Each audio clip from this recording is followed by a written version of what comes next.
काफ़ी दिनों बाद आपसे दोबारा मुलाकात हो रही है। और लास्ट टाइम जब हमने आपके साथ डिस्कशन करा था, तो उसमें बहुत सारे भर-भर के कमेंट ऐसे आए थे कि दोबारा बुलाना है, दोबारा बुलाना है, दोबारा बुलाना है।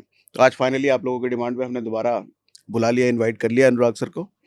तो अनुराग सर, आज का मुद्दा मैं कुछ ऐसा चाह रहा था कि एक बड़ी डिमांड होती है पैसों को लेकर के। आप एनएलपी पर बात करते हैं, मन पर बात करते हैं, तो क्या मन को कैसा बनाया जाए, एनएलपी की कैसी टेक्निक इस्तेमाल करी जाए, सो दैट कि पैसों को आकर्षण बनाया जाए। क्या इस पर बात कर सकते हैं आज? हाँ, ज़रूर कर सकते हैं जी। और मुझे लगता है कि शायद एक ये बहुत ज़रूरी पहलू होना चाहिए जिस पे हमको कुछ डिस्कशन करना चाहिए और इनसाइट लोगों के साथ शेयर करना चाहिए, क्योंकि मैंने अपनी ज़िंदगी में बहुत से ऐसे फेजेस देखे हैं प्रैक्टिकली हम्म। कि जहाँ से मैंने एक बहुत बड़ा ट्रांसफॉर्मेशन देखा, बहुत बड़े बदलाव देखे। तो मुझे लगता है कि शायद जिन चीज़ों ने मुझे हेल्प की वो ज़रूर बाकी लोगों को भी लाइफ में बहुत ज़रूरी इम्प्लीमेंट करनी चाहिए और उनको भी हेल्प करेंगी। और पॉसिबल है सबसे मतलब? हाँ, और सबसे ज़रूरी तो ये चीज़ है कि अगर हमारे पास एक वो माइंडसेट हो ना जिसको हम कहीं न कहीं मिस कर रहे होते हैं, हम्म। अगर वो माइंडसेट हमको क्लिक कर जाए तो मुझे लगता है कि शायद हर एक इंसान उस चीज़ को इम्प्लीमेंट कर सकता है और अपनी ज़िंदगी में चेंजेस लेके आ सकता है। ओके। एक डेटा मैं पढ़ रहा था। डेटा ये है कि जितने धनवान लोग हैं, हर 1% आदमी 40% धन को अपने पास रखा हुआ है। यानी कि एक बहुत बड़ा जनसंख्या है, बहुत बड़ी जनसंख्या के पास मतलब पैसा ना के बराबर है या फिर है ही नहीं। तो वो 1% में आने के लिए क्या कोई माइंडसेट हो सकता है, कोई टेक्निक हो सकती है, क्या हो सकता है? देखिए, इसको हम टेक्नीक का नाम नहीं देंगे, हुँ, इसको हम माइंडसेट ही बोलेंगे। उसका एक बहुत बड़ा कारण है, आप अगर थोड़ा-सा देखो ना कि ये सिर्फ़ पैसे के क्षेत्र में लागू नहीं है। हुँ, ये आप कोई इंडस्ट्री, कोई जॉनरा, कोई फ़ील्ड आप उठा के देख लो, हर जगह ये लागू है। आप देखो कितने लोग क्रिकेटर बनना चाहते हैं। टीम इंडिया के लिए कितने लोग खेल पाते हैं? मतलब अगर आप देखो तो वो 1% से भी छोटा आंकड़ा आपको मिलेगा कि कितने लोग जो है शुरू करते हैं, फिर धीरे-धीरे रणजी तक पहुँचते हैं या फिर आईपीएल या और जितने भी टूर्नामेंट्स होते हैं उन तक पहुँचते हैं। लेकिन इंडिया के लिए टॉप 1% में कितने लोग आ पाते हैं? हुँ, मतलब जो टॉप 11 प्लेयर्स इंडिया के लिए खेल रहे हैं वो भी इंडिया की ए कैटेगरी में नहीं आते। उस ए कैटेगरी पे भी 2-3 प्लेयर ही आ रहे हैं। हुँ, हुँ, कहने का मतलब है कि अगर आप आंकड़ा निकालोगे तो 1% से भी कम पाएगा। आप उठा के देख लो कितने लोग जो हैं मुंबई जाते हैं हीरो बनने के लिए। कोई स्टेशन पर सो रहा है, कोई कहाँ जा रहा है, कोई स्ट्रगल कर रहा है। कई लोग स्ट्रगल ही करते रह जाते हैं और कुछ लोग जो हैं वो आंकड़ा आप देखोगे वो भी 1% से कम में आएगा। ऐसा ही पैसे को लेके, सक्सेस को लेके, हर एक चीज़ में लेके किसी स्पोर्ट को आप उठा के देख लो, किसी फील्ड यूट्यूब को आप देख लो, कितने लोग हैं जो कंटेंट बनाते हैं, लेकिन कितने लोग हैं जो वो उस 1% में आ पाते हैं। तो कहने का मतलब ये है कि ये किसी पर्टिकुलर चीज़ पर, पैसे पर, सक्सेस पर, यूट्यूब पर या क्रिकेट पर या किसी पर्टिकुलर जॉनरा पर अप्लाई नहीं होता है। ये आ कहाँ से रही है चीज़? माइंडसेट पे। जिसके पास वो माइंडसेट है, वो स्पोर्ट्स में भी उस 1% में जा सकता है। जिसके पास वो स्किल सेट है, वो यूट्यूब में, बॉलीवुड में, कहीं पर भी उस 1% में आ पाता है। तो ये 2 चीज़ों का बहुत ब्यूटीफुल कॉम्बिनेशन है, एक है स्किल सेट और एक है माइंडसेट। लेकिन मुझे ऐसा लगता है कि इसमें माइंडसेट स्किल सेट से भी ज़्यादा इंपॉर्टेंट है। हुँ, हुँ। क्योंकि अगर माइंडसेट डेवलप हो जाए ना, तो स्किल सेट कभी भी डेवलप किया जा सकता है। आप एक बार शुरुआत करते हो, शुरुआत करने के बाद अगर आपकी मनस्थिति वो बन गई, आपको जैसे मान लो मैं एक बड़े ही टफ फेज में था लाइफ के, फाइनेंशियली भी, हेल्थ वाइज भी, मेंटल हेल्थ, फिजिकल हेल्थ, सबकी बैंड बजी पड़ी थी।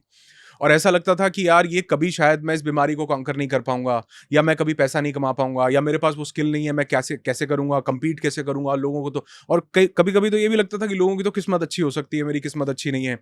लेकिन जब वो मनस्थिति बदली, जब माइंडसेट बदला, तो मुझे लगता है कि शायद वो हर एक स्किल सेट जो जरूरी था किसी चीज को करने के लिए, वो मैंने डेवलप करता चला गया।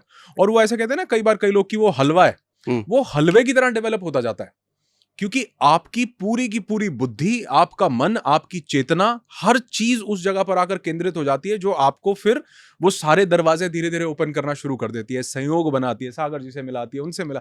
क्यों? क्योंकि आपकी मनस्थिति बदल गई, आपने अपने माइंडसेट को बदल लिया। तो मुझे लगता है सारा का सारा गेम माइंडसेट का है, जो शायद लोगों को जानना बहुत जरूरी है। तो आप जो कह रहे हैं कि एक टाइम था ऐसा, हम्म। फिज़िकल, मेंटल सारा बैंड बजा हुआ था, वो हम्म। क्या टाइम था?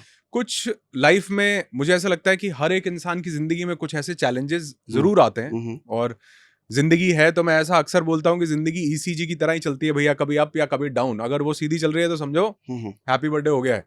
तो जिंदगी में तो उतार चढ़ाव आते रहेंगे। और ऐसा ही मेरी जिंदगी में भी आए, लेकिन वो उतार चढ़ाव कुछ ज्यादा ईसीजी बन रहा था, अप एंड डाउन हो रहा था, कुछ फाइनेंशियल स्ट्रगल बहुत ज्यादा हो गया, कुछ ऐसे सर्कमस्टांसेस बने कि कहीं पर बहुत बड़ा लॉस हुआ और उस लॉस के बाद मुझे ऐसा लग रहा था कि मैं जिंदगी में रिकवर नहीं कर पाऊंगा। डेट बहुत ज्यादा हो गया और उसी के कारण जो वो स्ट्रेस कई बार होता है ना, वो स्ट्रेस हमें सिर्फ ये नहीं हो रहा कि मैं फाइनेंशियली स्ट्रगल कर रहा हूं, उस स्ट्रेस के कारण जिस तरह का भी मेरे इमोशंस हैं, जिस तरह के भी मेरे भाव हैं, मेरी बॉडी उसी तरह की डिजीजेस डेवलप करने लगती है। क्योंकि जो स्ट्रेस है अपने आप में वो भी एक विकार है। मैं अपने माइंड में किसी चीज के बारे में कुछ नेगेटिव चीज लेकर के आ रहा हूं, थॉट लेकर के आ रहा हूं, फंसा हुआ हूं उसी लूप में, तो मेरी बॉडी भी उसी लूप में फंस जाती है, वो भी नेगेटिविटी के नेगेटिव हार्मोन्स रिलीज करना शुरू करती है। ओके। इसको लुइस हे बड़ा अच्छा बताती हैं। एक ऐसी लेडी हुई जिन्होंने अपने एक लाइफ थ्रेटनिंग डिजीज को, कैंसर को खुद से हील किया और आज वो लाखों लोगों के लिए प्रेरणा का स्रोत बनी हुई हैं। उनकी कुछ बुक्स हैं जैसे you can heal your life, you can heal your body. उसमें लुइस हे बताती हैं कि जिस तरह के भाव हमारे यहां पर होते हैं ना, उसी तरह का डिजीज या उसी तरह का डिसऑर्डर हमारा शरीर भी डेवलप करना शुरू कर देता है, because mind and body are interconnected. जैसे एक एग्जाम्पल आपको देना चाहूंगा, और उनका यह मानना है, मेरा भी मानना है, कि our mind doesn't know the difference between imagination and reality. इसको पता नहीं है क्या मैं सोच रहा हूं और क्या सच में हो रहा है।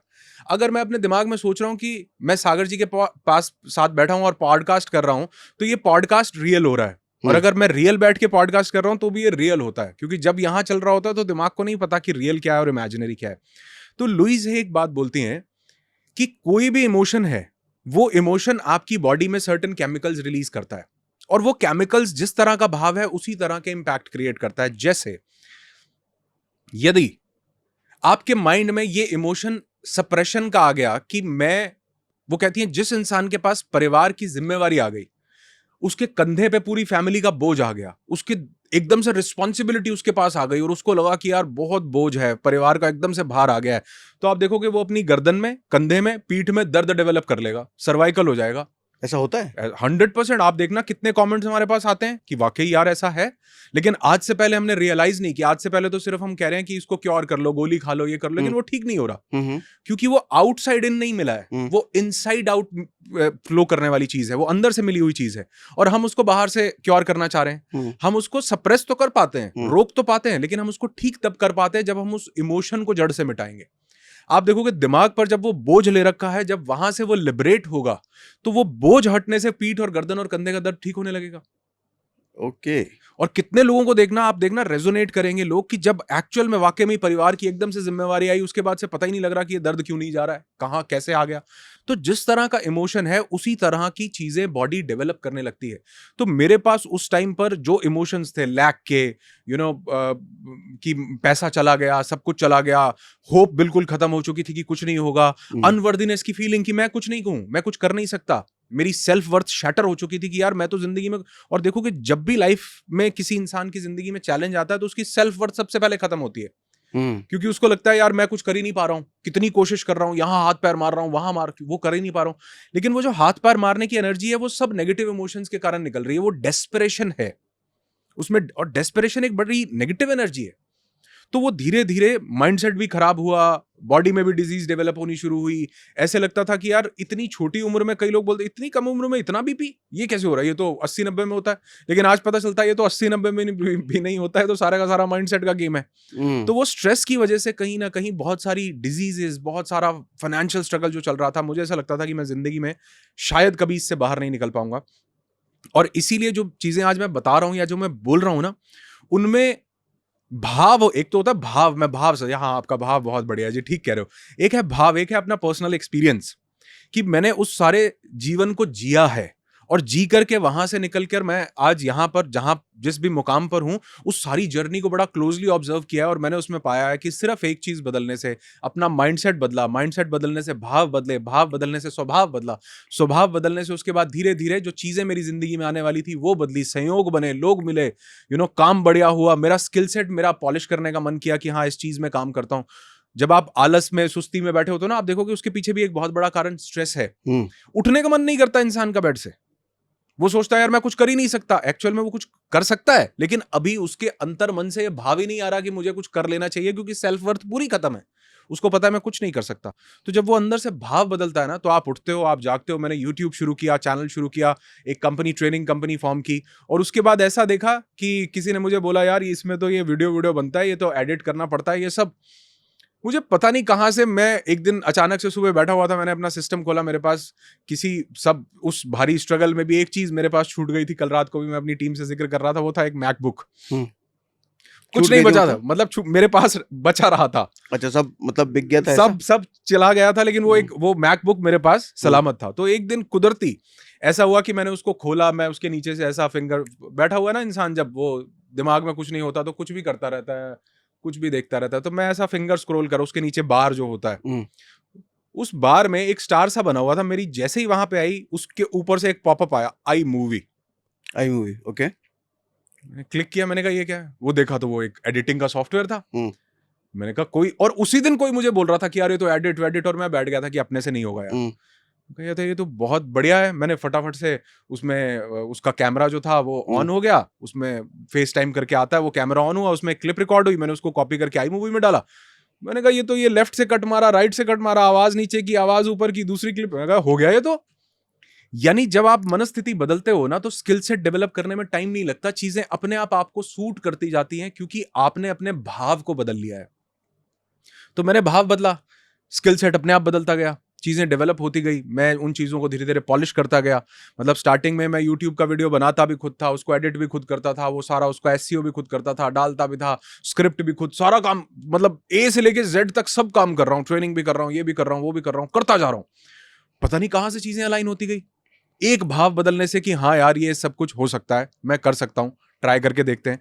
और मैं अक्सर, जो भी इंसान मुझे सुनता है उसको मैं एक ही चीज बोलता हूँ कि यार जिंदगी में जब भी ये आपके मन में आए ना कि यार ये चीज नहीं हो सकती, या ये मैं नहीं कर सकता, या मैं तो लायक काबिल ही नहीं हूं उसके, मेरा समय खराब है, एक बार सिर्फ अच्छे भाव से उस चीज को इनिशिएट करके देखो, आप देखो दरवाजे खुलने लगेंगे, रास्ते बनने लगेंगे, और वही बनते रहे। और वो रास्ते बनने से हेल्थ के ऊपर काम हुआ, हेल्थ के ऊपर काम हुआ, माइंडसेट के ऊपर काम हुआ, धीरे धीरे अपने प्रोफेशन के ऊपर काम हुआ, और चीजें बदलती गई। लेकिन हाँ, ये सब ओवरनाइट नहीं होता, ये सब यूं नहीं होता। हमें आदत पड़ी हुई है वो एलोपैथी की टैबलेट की, कि सिर दर्द हुआ, डिस्प्रिन खाई, गोली खाई, 15 मिनट में आराम।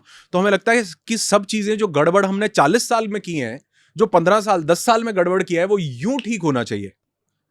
गड़बड़ करने में आपको अगर 6 साल लगे हैं, तो कम से कम 6 महीने तो दो उसको ठीक करने के लिए भी। क्योंकि परिवर्तन जो है वो अवतरण नहीं लेता है, परिवर्तन जो है वो धीरे धीरे डेवलप होता है, बड़ा होता है, जन्म लेता है, फिर उसके बाद मैच्योर होता है। तो वो परिवर्तन को जो लोग समय नहीं देना चाहते, और सबसे बड़ी दिक्कत तो यही होती है कि उस फेज में इंसान जो है वो इतने फ्रस्ट्रेशन में आ जाता है कि उसको लगता है कि अगर कुछ होना है तो यूं हो जाए, नहीं तो कुछ नहीं होता, होना है तो चमत्कार हो। अरे भैया, जो हमने खराब किया वो भी एक दिन में खराब नहीं हुआ था, उसको भी खराब करने में, रायता फैलाने में हमने कई साल लिए हैं। धीरे धीरे संयोग बने, लोग बने, गलत लोगों के साथ जुड़े, गलत बिजनेस में अटैच हुए, गलत वाइब्रेशंस मिली, गलत काम किया, वो बड़ा सारा सेहत खराब। ऐसे ही लोगों को लगता है कि यार एक दिन टेस्ट करवाया, वो एक दिन में टेस्ट की रिपोर्ट आ गई। अरे नहीं भैया, टेस्ट की रिपोर्ट एक दिन आई है, लेकिन वो पिछले 15 सालों तक जो आप यहां पर ये दिमाग को ढक करके बैठे थे अपने नेगेटिव थॉट से, ये उसका कंक्लूजन है। तो ठीक करने में 6 महीने तो दो, 10 साल लगाए खराब करने में। तो ये पेशेंस जो है ना सर, ये बहुत बड़ा रोल प्ले करता है। और यकीन मानो, ये पेशेंस जो है ये सिर्फ और सिर्फ एक चीज से आता है कि आपका एक विश्वास, आपका एक बिलीफ डेवलप हो जाए कि हाँ मैं ये कर सकता हूं। और ये बिलीफ कहां से डेवलप होगा? ये होगा कि किसी ने क्या दुनिया में ऐसा किया है। जब मेरी हेल्थ खराब हुई, मैंने सबसे पहले सर्च ये किया, लोग बोलते थे कि लाइफ थ्रेटनिंग डिजीज होती है, मैंने सबसे पहले गूगल पे, जानते हैं क्या सर्च किया? क्या दुनिया में कोई भी एक ऐसा इंसान है जो किसी भी लाइफ थ्रेटनिंग डिजीज से रिकवर किया हो, जिसको हम बोलते हैं कि ये तो बस अब तुम्हारे पास 3 महीने बचे, 6? मैंने कहा क्या कोई भी एक ऐसा इंसान है? मैंने ढूंढा तो लिस्ट आती गई। मेरे सामने बुक आई, Louise Hay you can heal your life. मेरे सामने बुक आई, anatomy of an illness by Norman Cousin. मेरे सामने बुक आई, love medicine miracle by Bernie Siegel. मेरे सामने बुक आई कि what doctors don't get to study in medical school by doctor B M Hegde. और मैंने देखा इसमें से तो 90% डॉक्टर्स हैं। ये जो लोग बात बोल रहे हैं ये आम इंसान नहीं है, ये पढ़े लिखे लोग हैं। ये पढ़े लिखे लोग हैं, जिन्होंने मेडिसिन में कोई एमडीए, कोई एमबीबीएस है, किसी ने पता नहीं कोई कितना बड़ा कार्डियोलॉजिस्ट है, जिनका बर्नी सीगल का मैं नाम ले रहा हूं, यूएस के बहुत बड़े सर्जन है, पीडियाक सर्जन। ये कौन लोग हैं? क्या कोई एक भी एविडेंस है जिन्होंने अपने आप को, डॉक्टर जो डिस्पेंजा, रीढ़ की हड्डी टूट जाती है सर, वर्टेब्रेज 8 मणके टूट गए रीढ़ की हड्डी के। लोग, डॉक्टर बोल रहे हैं कि तुमको जो है सर्जरी करवानी पड़ेगी, नहीं तो पूरी जिंदगी पैरालाइज्ड हो जाओगे। डॉक्टर जो डिस्पेंजा बोल रहे हैं कि क्या मैं इसको अपने आप से नहीं ठीक कर सकता? डॉक्टर बोल रहे हैं कि नहीं, ये तो अगर नहीं ठीक करवाया तो या तो मर जाओगे या पैरालाइज्ड। उसने बोला ऑपरेशन करवा के क्या मैं ठीक? उन्होंने बोला नहीं, ठीक नहीं हो सकते, रहोगे सारी उम्र व्हील चेयर पर, लेकिन फिर क्या जिंदा होगा? बचे रहोगे, ओके। पैरालाइज्ड रहो, पैरालाइज्ड नहीं होगे, मतलब थोड़ा बहुत कुछ कर पाओ। वो महेश योगी जी को बहुत सुनते थे। ये कौन है? महर्षि महेश योगी हुए एक बहुत ऐसे व्यक्तित्व के धनी शानदार इंसान, स्वामी रामा को सुनते थे। स्वामी रामा एक ऐसे इंसान हुए जिन्होंने अपनी ब्रेथ के ऊपर काम करके पूरे अमेरिकन को चकित कर दिया था कि कैसे अपनी सांसों को रोक के मृत्यु की स्टेट में जाने के बाद उन्होंने, जब उनको क्लिनिकली डेड डिक्लेयर कर दिया गया, उसके बाद वो अपनी सांसों पे कंट्रोल लेके वापस आते हैं। और अमेरिका, आप गूगल कीजिए, आप इनके फोटोग्राफ्स, इनके वीडियो सब देखिए। और ये कोई बहुत पुरानी बातें नहीं बता रहा हूं कि 5000 साल पहले, 10,000 साल, अरे नहीं, तो 50, 60, 100, 150 साल पुरानी बात सारी आपको बता रहा हूं। ये थोड़ा खुल के बताइए। स्वामी रामा एक ऐसे शख्स हुए जो अपनी सांसों को कंट्रोल कर लिया करते थे। यानी हमारी सांसें हमारे हिसाब से नहीं चल रही हैं। हमारी सांस आप देखो बहुत ज्यादा छोटी हो चुकी है, बहुत छोटी। और ऐसा बोला, फास्ट ब्रीदिंग होती है, बहुत फास्ट ब्रीदिंग है, इतनी ज्यादा छोटी है कि हमारी सांस ऐसा लग रहा है कि गले से, एक्चुअल में तो वो हमारे लंग्स में जा रही है, लेकिन ऐसा लग रहा है कि इतनी छोटी है कि यहां से आ रही है, यहां से ही चली जा रही है। जो कि जिसको हम सांस बोल रहे हैं, जिसको हम सोच रहे हैं कि ये ऑक्सीजन से सब कुछ चल रहा है, एक्चुअल में उस ऑक्सीजन में एक एलिमेंट इंक्लूडेड है जिसको आज धीरे धीरे ईथर के नाम से जाना जा रहा है, लेकिन हम उसको सदियों से प्राण के नाम से जानते हैं। चाइनीज इसको ची के नाम से जानते हैं। वो प्राण वायु एक्चुअल में फ्लो हो रही है, खाली ऑक्सीजन का गेम नहीं है। इसीलिए मैं अक्सर बोलता हूं कि अगर ऑक्सीजन ही सांस को चला रही है तो भैया जिस दिन बंद होगी 20, 50, 100 सिलेंडर का अरेंजमेंट करना, मैं तो कहीं जाने वाला ही नहीं हूं। लगाते रहना, ठोको ठोको, सिद्धू जी की तरह ठोको ताली, ठोको एक सिलेंडर, लगाते जाओ। कहां जाऊंगा मैं? खाली ऑक्सीजन नहीं चला रही है, उसमें एक प्राण शक्ति इंक्लूडेड है। तो उस प्राण शक्ति को कॉन्कर कर लिया था स्वामी रामा ने अपनी मेडिटेशन से, अपनी साधना में। ऐसा अगर आप सर्च करेंगे तो सबसे पहला लिखा आएगा मिस्टिकल सेंट ऑफ हिमालयाज, स्वामी रामा। उनकी एक बुक है साइंस ऑफ ब्रेथ। मतलब हम उस बुक को अपने, हमारे जो इवेंट्स होते हैं, हम उसका पूरा सार लोगों को समझाते हैं, और लोग 2 घंटे के अंदर जब उस चीजों को इंप्लीमेंट करते हैं अपने ऊपर, तो वो कहते हैं यार ये ऐसा कुछ भी हो सकता था। मतलब कई चीजें तो हम अज्ञानता के कारण नहीं कर पा रहे हैं कि हमें पता ही नहीं है कि ये चीज एग्जिस्ट करती है, हमें पता ही नहीं है कि ये चीज दुनिया में हो सकती है। तो स्वामी रामा को वो पढ़ते थे, वो जानते थे। स्वामी रामा इकलौते ऐसे इंसान थे जिन्होंने, यूएस अमेरिकन्स ने कहा कि यार ऐसे कैसे कोई इंसान अपनी सांस पे काबू करके अपने शरीर के अंगों को रोक लेता है। शरीर के अंगों को रोक लेता है मतलब अपने शरीर काम करना बंद कर चुका है, बॉडी में कुछ भी नहीं है। आप कह रहे हैं वो डेड डिक्लेयर कर दिया, क्लिनिकली डेड डिक्लेयर कर दिया गया। आप गूगल कीजिए, आप उनकी बुक्स को पढ़िए, क्लिनिकली डेड डिक्लेयर कर दिया गया। और जब क्लिनिकली डेड डिक्लेयर किया सब कुछ, उनको भी लगा कि भाई ये तो बंदा फेक था, ये तो ऐसे वैसे, अब तो इसका क्रेमेशन करना, अब तो ये। और वो चमत्कारिक रूप से थोड़ी देर के बाद अपनी सांसों को वापस से हासिल करके और वापस आते हैं, और वो अमेरिकन भी चकित हो जाते हैं कि ऐसा क्या हो रहा है। तो उनको भी, अमेरिकन को भी, या दुनिया में बाकी लोगों को भी कहीं ना कहीं कुछ समझ में आता है कि यार हिंदुस्तान में कुछ तो है इनके पास, जो इनके पुराने लोग जो इनको दे करके गए हैं। और इसमें आश्चर्यचकित होने वाली बात नहीं है कि जब जिंदगी के सबसे टफ फेज में होते हैं स्टीव जॉब्स, तो वो हिंदुस्तान का रुख करते हैं, नीम करोरी बाबा के पास आते हैं। कोई आश्चर्यचकित होने वाली बात नहीं है कि वो मार्क जुकरबर्ग को भी यही बता करके जाते हैं कि भैया कभी अगर जिंदगी में कुछ जरूरत लगे ना, हॉट या नॉट बनाई चल नहीं रही, उन्होंने कहा कभी ऐसा हो तो हिंदुस्तान जाना। नीम करोरी बाबा तो नहीं है, लेकिन वो एनर्जीज आपको जरूर मिलेंगी, क्योंकि वो हिंदुस्तान आकर वो जान पाते हैं कि एनर्जी, फ्रीक्वेंसी, वाइब्रेशन, जिसको आज साइंस, क्वांटम साइंस डिस्कवर कर रही है, ये हमारे योगियों ने कई सदियों पहले अपने अंदर उतर के जान लिया था कि ये सब चीजें कैसे कार्य कर रही हैं। तो कहीं ना कहीं उन्होंने जब स्वामी रामा को पढ़ा, महर्षि महेश योगी जी को बहुत मानते थे और देखते थे कि कैसे मेडिटेशन चमत्कार कर रही है, विजुअलाइजेशन कैसे काम कर रही है। तो उन्होंने विजुअलाइज करना शुरू किया कि मेरी रीढ़ की हड्डी जो है जुड़ रही है, जुड़ चुकी है, बिल्कुल ठीक हो चुकी है। ठीक होने के बाद मैं कहां घूम रहा हूं, किन लोगों के साथ मिल रहा हूं, क्योंकि जैसा आपकी मनस्थिति है, जैसे आपके विचार भावनाएं हैं, उसी तरह आपकी बॉडी रिएक्ट करती है सर। जैसा विचार चल रहा है। और धीरे धीरे, आपको क्या लगता है कि इसमें उनको 5 साल लगे? सिर्फ 3 महीने के अंदर, 12 हफ्ते के अंदर वो खुद चल करके हॉस्पिटल जा रहे हैं। ओके, खुद चल के हॉस्पिटल जा रहे हैं। और आज वो लोग हैं कि लाखों लोगों की लाइफ थ्रेटनिंग डिजीजेस और पता नहीं क्या क्या ठीक कर रहे हैं। और क्या कभी आप मतलब उनके इवेंट्स देखो, सेमिनार्स देखो, शायद पूरी दुनिया में इतना बड़ा काम कोई नहीं कर रहा जो डॉक्टर जो डिस्पेंजा कर रहे हैं। कारण उन्होंने एक चीज को समझ लिया कि अपने विचारों को, अपनी फीलिंग्स को, अपने भाव को अगर बदला जाए तो न सिर्फ हमारा शरीर बदलता है, बाकी पूरा का पूरा यूनिवर्स उसी तरह से आपके साथ अलाइन होना शुरू हो जाता है। यही मुझे समझ में आया। मैंने कहा अगर एक इंसान कोई लाइफ थ्रेटनिंग डिजीज से ठीक हो सकता है तो मैं भी हो सकता हूं, क्योंकि मैं तो युगांडा से या चांद से या मार्स से नहीं आया हूं। मैं भी तो वही इंसान हूं, उसी पंच महाभूत से बना हुआ शरीर है, अग्नि पृथ्वी जल वायु आकाश। तो जो उस व्यक्ति के साथ घटित हो रहा है मैं भी कर सकता हूं, अगर वो किसी के भी साथ, और वो एक के साथ नहीं हो रहा, वो हर एक के साथ हो रहा है।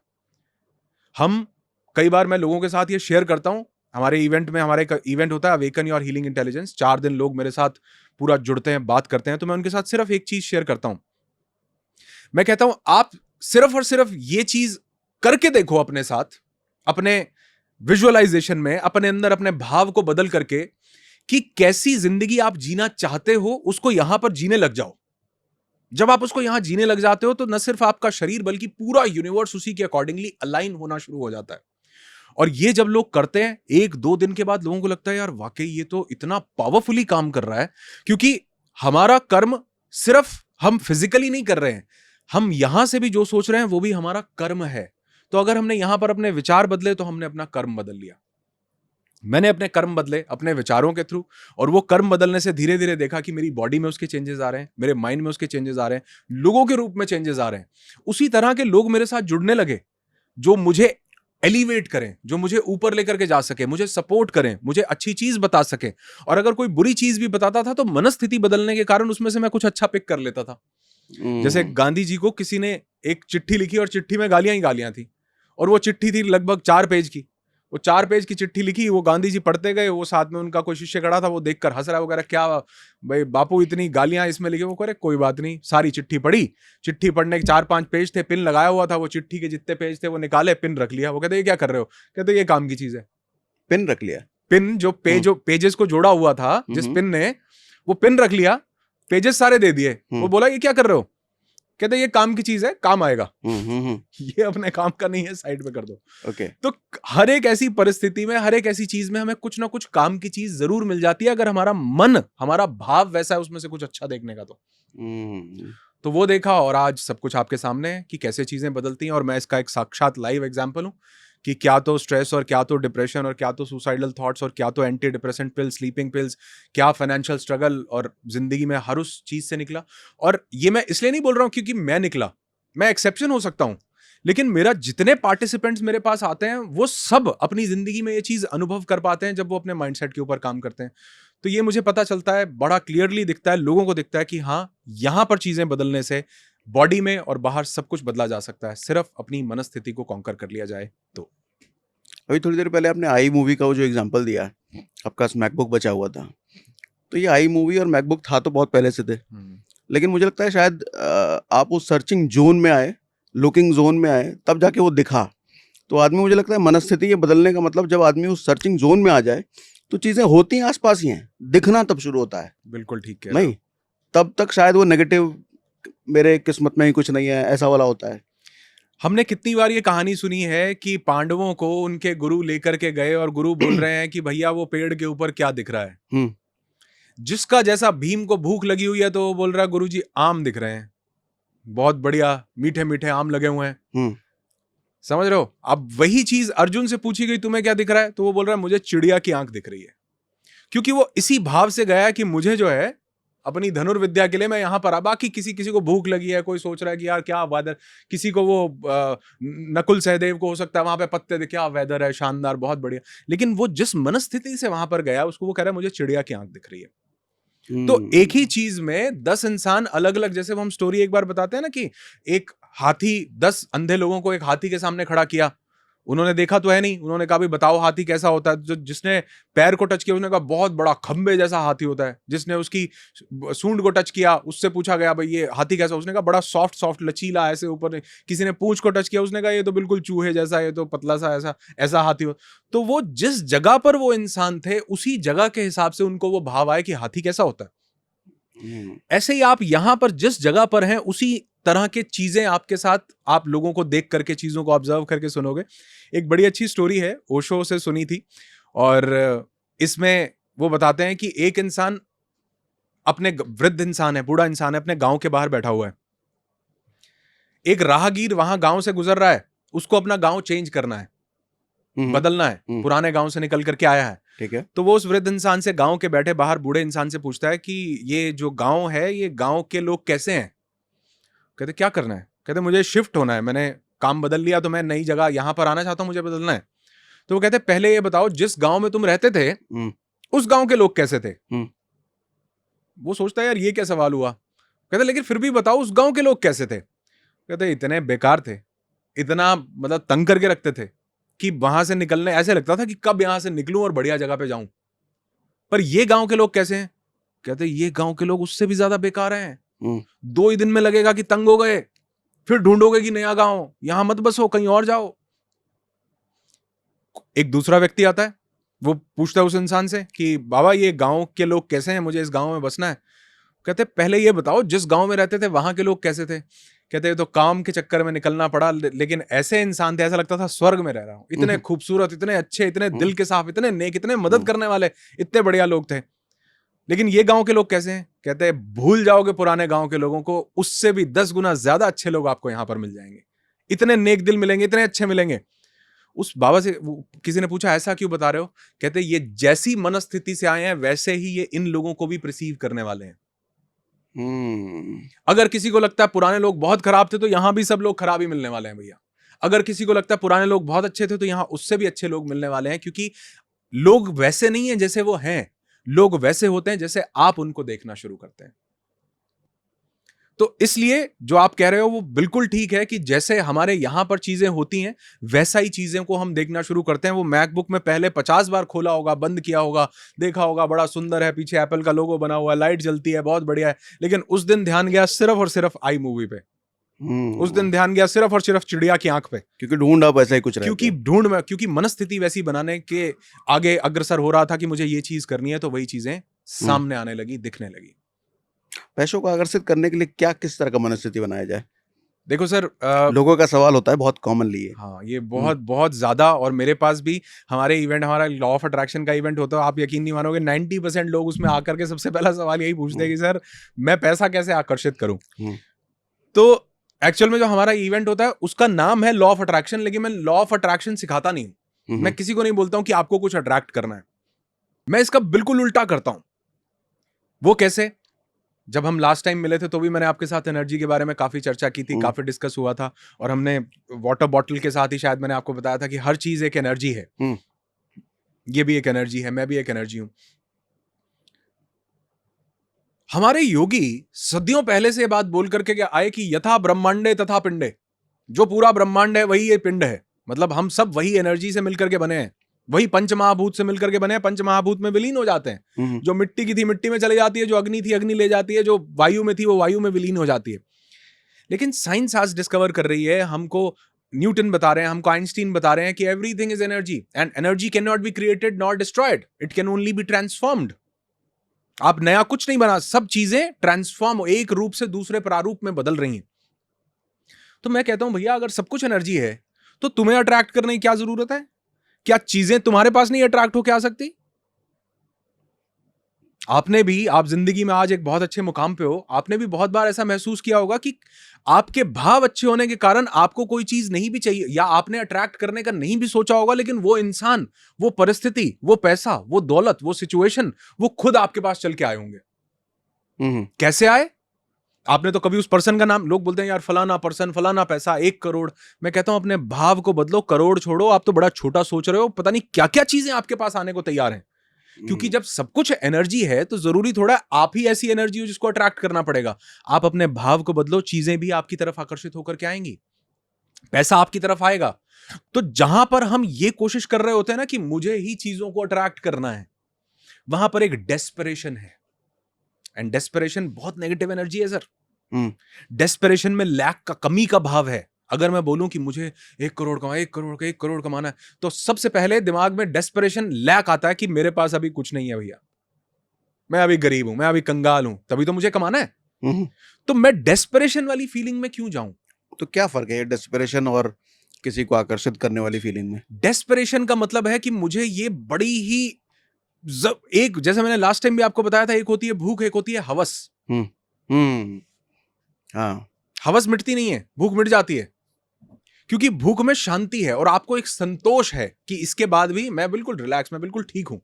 लेकिन हवस में ऐसा नहीं है, आप वो पूरा करने के बाद भी दिमाग जो है सारा टाइम उसी हवस वाली चीज में ही दौड़ता रहता है। तो जब आप डेस्परेट हो ना किसी चीज के लिए, तो बैक ऑफ आवर माइंड, आपका माइंड आपको ये, आपको नहीं पता चल रहा, कॉन्शियसली आपको चल रहा है मैं वाह भाई मैं वाह अट्रैक्ट कर रहा हूं, लेकिन हर एक चीज आपको सिग्नल दे रही है कि अभी तेरे पास ये नहीं है, लैक की, कमी की फीलिंग आ रही है। डेस्परेट हो आप बहुत ज्यादा उसके लिए, और उस डेस्परेशन में ना आप कभी भी उसका जो प्रोसेस है उस पर आपकी नजर नहीं जाएगी। मुझे यूट्यूब पर मान लो एक अच्छा चैनल बनाना है और मेरा आउटकम ये है कि मैं भी सागर जी की तरह, मेरे भी 2-4 मिलियन सब्सक्राइबर हो, मैं भी बढ़िया। उस डेस्परेशन में ना मैं 4 मिलियन को तो देखता रहूंगा, क्योंकि मैं उसके लिए डेस्परेट हूं, लेकिन उसके लिए करना क्या पड़ेगा उस पर मेरी नजर नहीं जाएगी, क्योंकि मेरी सारी की सारी एनर्जी उस 4 मिलियन को देखने में लगी है। लेकिन मैंने ये नहीं देखा कि सागर सिन्हा, सागर अंबानी तो नहीं हो आप, सागर सिन्हा, सागर सिन्हा किस बैकग्राउंड से उठ के आ रहे हैं, किस स्ट्रगल से उठ के आ रहे हैं। इनके पास गोल्डन स्पून नहीं था, लेकिन आज मैं ये देख रहा हूं, सागर सिन्हा 4 मिलियन, बड़ी गाड़ी, क्या मोबाइल, क्या स्टूडियो, क्या। मेरी पूरी डेस्परेशन ने मुझे सिर्फ उसी जगह पर केंद्रित कर, 3 मिलियन 2 मिलियन सागर जी के एक एक शॉट सागर जी डालते हैं, मैं भी ऐसा शॉट। आपके पास वो चीज कभी नहीं आ सकती, क्योंकि आप सिर्फ और सिर्फ आउटकम को देख रहे हो। सागर जी के उस प्रोसेस को देखो ना। सागर जी जब एक रील के अंदर ये बात बोलते हैं कि भैया जिसको ज्यादा वक्त दोगे वो कदर नहीं करेगा, और जिसकी कदर करोगे वो वक्त नहीं देगा, तो ये सागर जी ने जिया हुआ है। समझ रहे हो? सागर जी ने ये चीजें ये इसके प्रोसेस को जिया हुआ है। हमने रील सुन ली, मैं भी वो रील, अब वही रील कोई और कॉपी करके बनाएगा, क्या वो भी 5 मिलियन जाएगा व्यू? भाव नहीं है सर। वो भाव कब आएगा? जब मेरे पास डेस्परेशन नहीं होगा, मुझे इस काम से मोहब्बत होगी, और वो मोहब्बत में एक सरेंडर का भाव आता है। मान लो मुझे एक YouTube का चैनल बनाना है, मैं चाहता हूं कि मेरी अच्छी बातें लोगों तक पहुंचे, मैं लोगों की लाइफ में कुछ चेंज ला पाऊं। एक तो ये भाव है, एक ये भाव है कि मेरे 2 मिलियन सब्सक्राइबर हो जाएं। 2 मिलियन सब्सक्राइबर में मेरा फोकस 2 मिलियन पे है, और अच्छी बातें लोगों तक पहुंचाने में मेरा फोकस सिर्फ अच्छी बातें पहुंचाने में है। तो मैं जो कर रहा हूं, मैं आपसे बात कर रहा हूं, मुझे मिल गया सर। आप ये वीडियो को नहीं डालो, नहीं अपलोड करो, नहीं जाए, मुझे मिल गया आपसे बात करके, आनंद आ गया, क्या नहीं आया? क्या मुझे ये भाव है कि आप ये वीडियो कितने मिलियन टच करेगा, कितना व्यू आएगा? नहीं। 2 लोगों ने भी सुना, उनकी जिंदगी में भी बदलाव आया, बहुत काफी है, बहुत बढ़िया है। एक इंसान की जिंदगी में भी इंपैक्ट आया, काफी है, बहुत बढ़िया है। तो हमें ये काम करके मजा आ रहा है सर। हम यहां बैठे हैं, हमारी एनर्जीज बड़ी हाई है। क्या आपके माइंड में ये है किस डेट को डालना है, कब होगा, कितने मिलियन व्यूज, क्या है माइंड में? नहीं। क्या मेरे माइंड में ये हो सकता है कि हम इसके बारे में चर्चा करें? मैं तो सीख रहा हूं आपसे। हमारे पास डेस्परेशन ही नहीं है सर। और लग सकता है कि बड़ा आसान है बोलना, भैया आज तुम वहां पहुंच चुके हो। अरे नहीं, ये शुरुआत वहीं से करनी पड़ेगी जब आप पहुंचे नहीं हो, यहां से बदलना पड़ेगा। तो डेस्परेट नहीं होना। हाँ, आपको गोल जरूर सेट करना है, लेकिन अगर आप गोल के साथ अड़े रहे तो याद रखना श्री कृष्ण की वही बात कि आपको, श्री कृष्ण बोलते हैं कर्मण्येवाधिकारस्ते मा फलेषु कदाचन, यानी कर्म करो, फल की चिंता नहीं करो। लेकिन अगर मैं 4 मिलियन 2 मिलियन कितने व्यूज क्या चीज ये सोच रहा हूं, तो मैं फल की चिंता के साथ ही अटैच हूं, मेरा कर्म के साथ तो अटैचमेंट ही नहीं है। जबकि हम जो श्री कृष्ण बोल रहे हैं, हम उसको समझ रहे हैं कि यार फल की इच्छा नहीं करनी है, ऐसा बोल रहे हैं। नहीं, ऐसा नहीं बोल रहे हैं, वो बोल रहे हैं चिंता नहीं करनी फल की। क्योंकि अगर आप फल की चिंता करते रहोगे तो आप उसी के साथ अटैच रहोगे, और आप ये जो प्रोसेस है इसमें एंजॉय नहीं कर पाओगे, इसको फॉलो नहीं कर पाओगे। लेकिन मिलेगा तब जब आप प्रोसेस को फॉलो करोगे। हम सब डेस्परेशन में आके उस एंड रिजल्ट के साथ जुड़ जाते हैं, उस प्रोसेस को भूल जाते हैं। काम करने में मजा नहीं आ रहा। एक बंदा बोल रहा है यार 1 करोड़ रुपया कमाना है, लेकिन वो जब काम, अरे जल्दी करो ना यार, पता नहीं कितनी देर बिठा के रखते हो, अरे 2 घंटे हो गए यार तुम्हारा शूटिंग, क्या कर रहे हो यार, क्या। उसको सिर्फ एक ही चीज चाहिए कि एंड में क्या मिल जाए। क्या मिलेगा? अरे नहीं यार, ये बात करते करते आनंद आ रहा है, हाँ मजा आया बात की, क्या इसमें एनर्जीज नहीं है? इसमें एनर्जीज हैं। तो यहाँ पे आप 2 घंटे छोड़ो, आप सारी रात बिठा कर रखो, आप सारी रात भजन करेंगे, हवन करेंगे, लगे रहेंगे, गाते रहेंगे, बातें करते रहेंगे। क्यों? क्योंकि इसमें आनंद है। तो मुझे लगता है जब आप प्रोसेस के साथ अटैच होते हो तो डेस्परेशन नहीं होता। हम लोग का एक इवेंट होता है हील योर सोल करके, हम लोगों को ना वहां मसूरी ले जाते हैं, वादियों में, पहाड़ों में, हिमालयाज की गोद में ले जाते हैं। अब या किसी ने जाना गोवा, मुझे घूमने के लिए जाना है गोवा 2 महीने बाद, वो पूरी 2 महीने की एनर्जी उस गोवा के एक प्रोसेस में लगा दे, तो सर कितने दिन एंजॉय कर पाएगा? जितने दिन गोवा में है, 2 दिन 3 दिन। लेकिन अगर वो उसकी पूरी जर्नी को जीने लग जाए, आज मैंने कपड़े खरीदे नए, आज मैंने एक बॉक्सर, एक शॉर्ट खरीदा जिस पे लिखा आई लव गोवा, अरे वाह, इसको सूटकेस में रखा। अगले दिन बच्चों को बोला कि यार ये भी चीज ले लेना। तीसरे दिन मैं जाने लगा, बाय रोड ट्रेवल किया, मैं मसूरी जा रहा हूँ, वादियां, अरे झरना क्या बढ़िया आया। तो मुझे सिर्फ इस चीज से अटैचमेंट नहीं है कि 3 दिन मसूरी में या 3 दिन गोवा में बिताऊंगा तो बढ़िया। लोग तो यही कर रहे हैं, 1 करोड़ आ जाएगा तो बढ़िया हो जाएगा, गोवा घूमने जाएंगे तो खुश होंगे। अरे खुश हो जाओ, गोवा अपने आप बुला लेगा आपको, यही गोवा हो जाएगा, यही मसूरी हो जाएगा। लेकिन अगर आप उस मनस्थिति के साथ गए, 2 दिन तो आप खुश होगे, वापस जिंदगी में क्या फिर नया टारगेट सेट करोगे, फिर कुछ और ढूंढोगे। गोल सेट करना गलत नहीं है, लेकिन गोल के साथ उसका जो प्रोसेस है उसे भूल जाना, उसको आनंदमय होकर के जीना। कि आज ये शॉर्ट्स खरीदे गोवा, अरे यार ये भी बहुत बढ़िया, उस दिन ये करना बहुत बढ़िया, और गोवा से आने के बाद भी अरे वाह क्या आनंद था। ये नहीं कि गोवा वहां तो बढ़िया था, अरे यहाँ तो गर्मी बड़ी, दिल्ली का टेम्परेचर बड़ा, ये तो क्या, अरे आनंदमय, उसी विजुअलाइजेशन में रहो कि क्या बढ़िया आनंद था क्या। तो जो काम आप कर रहे हो उसके प्रोसेस से आनंद लेना, उसके साथ अटैच होना, मुझे लगता है ये जितनी चाहो उतनी अबंडेंट एनर्जीज को, पैसे को, लोगों को, परिस्थितियों को, सब चीजों को आपकी जिंदगी में लेकर के आता है, और वो खुद आपके पास अट्रैक्ट होकर के आती है। आप कभी भी एक्सपेरिमेंट करके देखना सर, कभी भी।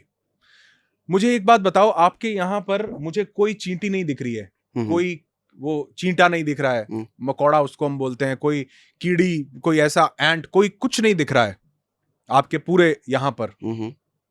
छोटा सा एक्सपेरिमेंट करके देखना सर, एक गुड़ की डली गिरा दो, आ जाएंगे सब। आपने तो, गुड़ ने तो कोई हेलो माइक टेस्टिंग की नहीं कि हेलो मैं गिर चुका हूं, आओ मेरे पास, कोई ऐसा किया क्या? नहीं। चींटी अपने आप आ जाएगी। क्यों? क्योंकि उसकी फ्रीक्वेंसी की चीज उसको मिल गई है, उसको सेंसेस, वो अपनी सेंसेस से देख लेगी। अरे 50 मीटर दूर, 1-2 घर दूर भी कुछ गिरा होगा ना, वहां पे भी चींटियां आ जाएंगी आसपास की, जो कहीं छुपी कहीं भी होंगी। तो ऐसा नहीं है कि आप चीजों को आकर्षित करते हो, आप भी करते हो, लेकिन अगर आपकी वाइब्रेशंस प्योर हो जाए, आप उस हायर लेवल पर चले जाओ, तो चीजें, लोग, परिस्थितियां सब आपकी जिंदगी में आने लगते हैं धीरे धीरे करके। सिर्फ जरूरी इतना है कि आप अपने भाव को बदलो, अपनी मनस्थिति को बदलो, जिससे कि आप देखोगे कि पूरा यूनिवर्स आपके पास उन सब चीजों को लेकर के आएगा जो आप अपनी जिंदगी के सपने में भी नहीं सोच सकते हो। मतलब ये भी नहीं सोच सकते हो, मैं आज ये भी नहीं सोच सकता हूं कि एक जन्म में भी ये हो सकता है क्या, जो मेरे साथ हुआ। मुझे तो तब लगता था कि इसके लिए तो 5, 7, 10 जन्म लेने पड़ेंगे, फिर भी आज मुझे लगता है ये एक ही जन्म में हो रहा है क्या, एक ही जन्म में कहां से कहां आया हूं। तो ये सिर्फ और सिर्फ भाव बदलने से, आपकी मनस्थिति बदलने से, आपके विचार बदलने से, आपकी फीलिंग्स बदलने से। एक बहुत अच्छी बुक है डॉक्टर वेन डायर की, पावर ऑफ इंटेंशंस, की नीयत बदल लो सब बदल जाता है। ओके। नीयत बदलने से नियति बदल जाती है, कि आपने नीयत बदली, आप देखोगे जैसे ही आपके भाव बदले, सब चीजें उसी तरह से अलाइन होकर आपके पास आने लगी। तो लॉ ऑफ अट्रैक्शन, मुझे ऐसे लगता है कि अगर हम डेस्परेशन के भाव में जाएं कि मुझे ही सब चीजों को अट्रैक्ट, मैं ये पालूं, मैं वो पालूं, अरे नहीं, उस पाने के लिए करना क्या पड़ेगा वो करने लग जाओ, समर्पित कर दो, सरेंडर कर दो, आप देखो चीजें अपने आप आपके पास आने लगेंगी। और अगर आपको लगता है वो फिजिकली नहीं हो पा रही, तो उनको यहां करना शुरू कर दो, क्योंकि ये भी कर्म ही है। यूनिवर्स को, यूनिवर्सल एनर्जीज को, आपके माइंड को ये पता नहीं चलता है कि आप कहां से इमेजिन कर रहे हो या क्या रियल में हो रहा है। एक शायर का शेर अक्सर मैं बोलता हूं, मुझे बहुत अच्छा लगता है, वो बोलते हैं, आज घर से मस्जिद है बहुत दूर, चलो किसी रोते हुए बच्चे को हंसाया जाए। यानी शायर का कहने का मतलब है कि बच्चे को हंसा दिया तो ये भी खुदा की इबादत हो गई, खुदा की इबादत जैसा हो गया ये, इतना बढ़िया काम। क्योंकि वो जान रहा है कि खुदा सिर्फ मंदिर, मस्जिद, गुरुद्वारे, गिरजाघर में नहीं बैठा है, वो तो आपकी वाइब्रेशंस को स्टडी। तो आपने एक अच्छा काम किया है, तो वो भी उस तक पहुंचा है। वो नहीं चाह रहा कि मेरे दरवाजे पर आकर मत्था टेकोगे तो ही बात बनेगी। कह रहा है कि आज एक बच्चे को क्यों ना हंसाया जाए, खुदा की इबादत करनी है तो वो भी इबादत जैसा हो गया। तो यानी कि आपने अपने जो एक्ट आप कर रहे हो, आपने उसको बदला, तो सारा यूनिवर्स उसी तरह से आपके साथ काम करने लगता है, सब बदलने लगता है। तो चीजों को डेस्परेट एनर्जी मत दो, बल्कि आप उस हायर स्टेट में आ जाओ कि मैं इस काम को एंजॉय कर रहा हूं, तो बाकी सब चीजें आपकी तरफ उड़कर आने लगती हैं सर। तो काम को करते हुए एक डर का भी भाव होता है, पूरा ना हुआ तो, नहीं हासिल कर पाए तो, नहीं पहुंच पाए तो, क्या इसको कैसे कॉन्कर किया जाए? सर ये फिर से वही बात है कि जो हम नहीं पहुंच पाए वो कहाँ नहीं पहुंच पाए, वो गोवा नहीं पहुंच पाए। मान लो पर आप पहुंचने की बात ही नहीं कर रहे। मुझे मसूरी जाना है, मैंने एक टारगेट सेट कर लिया कि मुझे मसूरी जाना, एक बार में बात खत्म हो गई ना। अब क्या मुझे रोज रोज वो टारगेट सेट करना है? नहीं, मुझे तो मसूरी जाना है, मैंने ये प्लान बना लिया। अब अगर किसी कारणवश मैं मसूरी नहीं भी पहुंच पा रहा हूं, तो आप यकीन मानो कि उस रास्ते में जो झरने आ रहे हैं ना, वो मुझे उतना ही आनंदित कर रहे हैं जितना मुझे मसूरी करता। क्योंकि हो सकता है किसी लैंडस्लाइड के कारण, किसी बारिश के मौसम के कारण या किसी और कारण पे मैं किसी जगह पर नहीं पहुंच पा रहा हूं, मैं नहीं पहुंच पाया, लेकिन मैं 2 दिन बाद वापस आ गया, तो हो सकता है मेरा प्लान हो गॉड का कि यार अब इसको ना सिंगापुर भेजते हैं, अब इसको स्विट्जरलैंड भेजते हैं, अब इसको यहां भेजते हैं, और आपके पास कोई और अपॉर्चुनिटी। तो जो अपॉर्चुनिटी आपको लग रहा है बंद हो रही है, एक्चुअल में वो आपको सही दिशा में लाना चाह रही है। हमें लगता है ना कि ये दरवाजा बंद हो गया, एक्चुअल में वो बंद नहीं हुआ है, वो आपको किसी और तरफ आपका ध्यान आकर्षित करना चाह रही है कि भैया अब इस चीज की जरूरत है, यहां पर नहीं बनेगी अभी तो इसके वेदर को एंजॉय कर लो, अभी तो ये झरने को देख लो, जब वापस आओगे तो भी परेशान मत हो कि तुम मसूरी नहीं पहुंचे, क्योंकि कोई ना कोई तो है जो निजाम हस्ती चला रहा है, तो उसका जो प्लान है वो आपके लिए बिल्कुल सही था, अगर आपके भाव सही थे तो। लेकिन अगर मैं ये सोचूं कि यार मैं मसूरी, मेरा ये टारगेट था, मैं ये कर ही नहीं पाया, मैंने 1 करोड़ कमाने थे, मैं कर ही नहीं पाया, आप यकीन मानो आप 100 के लिए बने थे, हो सकता है आप एक सोच रहे थे, ऊपर वाले ने कहा कहां छोटे चक्कर में पड़ा हुआ है यार, यहां से निकल के यहां आ। और आप देखोगे जब हम ऐसा हमारे साथ होता है ना, कोई रोड ब्लॉक आता है हमारे पास, डर होता है कि यार ये ना हो, ये कैसे, ये मैं यहां तक नहीं पहुंचा, रोड ब्लॉक आ रहा है, तो वो एक्चुअल में रोड ब्लॉक नहीं है, वो आपका रास्ता बदलना चाह रहा है यूनिवर्स, आपको किसी दूसरी दिशा में लेकर के आना चाह रहा है। समझ रहे हो कि आप गलत जगह जा रहे थे, आपके भाव प्योर थे, लेकिन फिर भी किसी चेतना के कारण आप गलत जगह पर जा रहे थे। वो कह रहा है कि तुम इसके लिए नहीं बने थे, तुम किसी और बड़ी चीज के लिए बने हो, किसी बड़े कार्य के लिए बने हुए, घूम करके वापस आओ भैया, यहां से यहां जुड़ो। तो यही होता है। तो अगर मुझे डर है तो डर किस चीज का है कि मैं मसूरी नहीं पहुंचा, लेकिन अगर मैं उसके रास्ते को एंजॉय कर रहा हूं, मुझे कोई डर नहीं है, मुझे कोई डर नहीं है। और ये डर तो तब तक बना रहेगा जब आगा दौड़ पीछा छोड़ होता रहेगा। यानी जो मेरे पास प्रेजेंट में है, मैं उसको एंजॉय ना करके मैं सिर्फ यही देख रहा हूं कि कल को मुझे क्या मिल जाएगा। और मैं अक्सर अपने पार्टिसिपेंट्स को ये बात बोलता हूं, मैंने कहा बुढ़ापा खरीदने के लिए जवानी मत बेच देना, बुढ़ापा खरीदने के लिए जवानी मत बेच देना। अक्सर लोग यही कर रहे हैं कि बुढ़ापा खरीदेंगे, पूरी जवानी बेच दे रहे हैं। एग्जाम्पल इसलिए दे रहा हूं कि हम कल को ये करेंगे, उसके लिए हम अपना आज पूरा सेक्रीफाइस कर रहे हैं सर। मैं कल को ये जीव, अरे किसको पता है, किसको पता है। और उसके चक्कर में हम पता क्या कर रहे हैं, मैं कल ये चीज अचीव करूंगा, उसके चक्कर में आज मैं अपनी मेंटल हेल्थ का बैंड बजा सकता हूं, क्योंकि कल को मुझे बहुत पैसा चाहिए। जो मैं कल को 1 करोड़ रुपया कमाऊंगा, उसके लिए मैं अपनी फिजिकल हेल्थ का बैंड बजाने को भी तैयार हूं। जिस कल की कोई श्योरिटी नहीं है, श्योरिटी नहीं, इस चक्कर में तो बिल्कुल नहीं है। जब आप अपने आज का बैंड बजा रहे हो, इस चक्कर में तो बिल्कुल श्योरिटी नहीं है। अगर आज को जी रहे हो फिर पूरी श्योरिटी है, क्योंकि आपके भाव, आप एंजॉय कर रहे हो। आप कह रहे हो मैं इतना काम करूंगा, मैं 16 18 घंटे काम, आपका मन उसमें नहीं लग रहा, लेकिन आप ये सोच रहे हो कि मैं अपना फ्यूचर सिक्योर कर लूं। अरे कौन सा फ्यूचर, आज जो जिंदगी यूथफुलनेस आपके पास है उसको तो आप, मैं ये नहीं कह रहा हूं काम नहीं करना है, मैं कह रहा हूं कि एक बैलेंस, कि आप अपने काम को भी चेरिश कर रहे हो, उसको भी एंजॉय कर रहे हो, और साथ ही आप अपने मेंटल हेल्थ पे भी फोकस कर रहे हो, साथ ही आप अपनी फिजिकल हेल्थ पे भी फोकस कर रहे हो। कब जाके ढूंढोगे कि कब मिलेगा ये। एक कहता है यार आज तो गुलाब जामुन खाने का टाइम नहीं है, अभी तो मैं 2 पैसे जोड़ लूं कि गुलाब जामुन मैं कमा सकूं, कल को जब 60 का हो जाऊंगा तो गुलाब जामुन खाऊंगा। अरे तब पता लगता है कि डायबिटीज हो गया, आप खा ही नहीं सकते हो।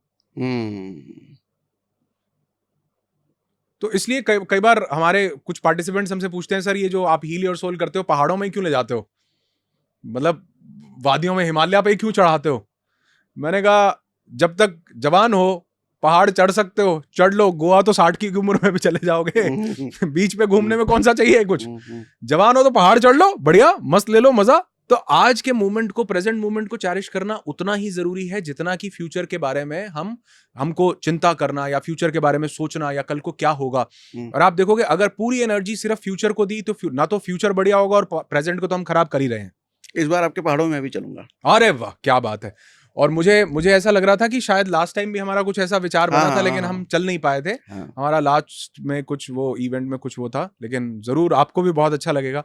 और 4 दिन तक सागर जी लोग हमारे साथ वहां बंद, बिल्कुल ऐसा एनवायरनमेंट, ऐसा एटमॉस्फेयर हो जाता है वहां पर कि सब के सब लोग प्रेजेंट में। हम्म, और 4 दिन बाद लोगों को ये लगता है, और जो लास्ट डे होता है ना हमारा, मतलब मैं सब लोगों को हैप्पी बर्थडे विश कर रहा होता हूँ कि wish you a very happy birthday, क्योंकि मुझे लगता है कि आज से नया आपकी बर जिंदगी एक हम्म, एक नई दिशा लेगी। आज से जीवन की एक्चुअल में शुरुआत हुई है, नया बर्थ हुआ है।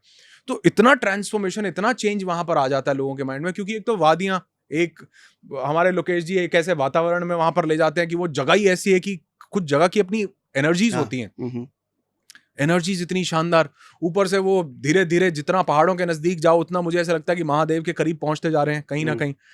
तो वो जो एनर्जीज हैं वो इतनी पावरफुल, इतनी प्योर, इतनी पायस होती हैं वहां पर। और जो हमारी प्रोग्रामिंग 4 दिन तक लोग बिल्कुल कथारसिस कर रहे हैं, लोग पूरा प्रेजेंट मोमेंट में। जो इंसान कहता है कि जी मैं 20 मिनट कमर सीधी करके बैठ नहीं सकता हूं, वो 4-4 घंटे ऐसे बैठा रहता है।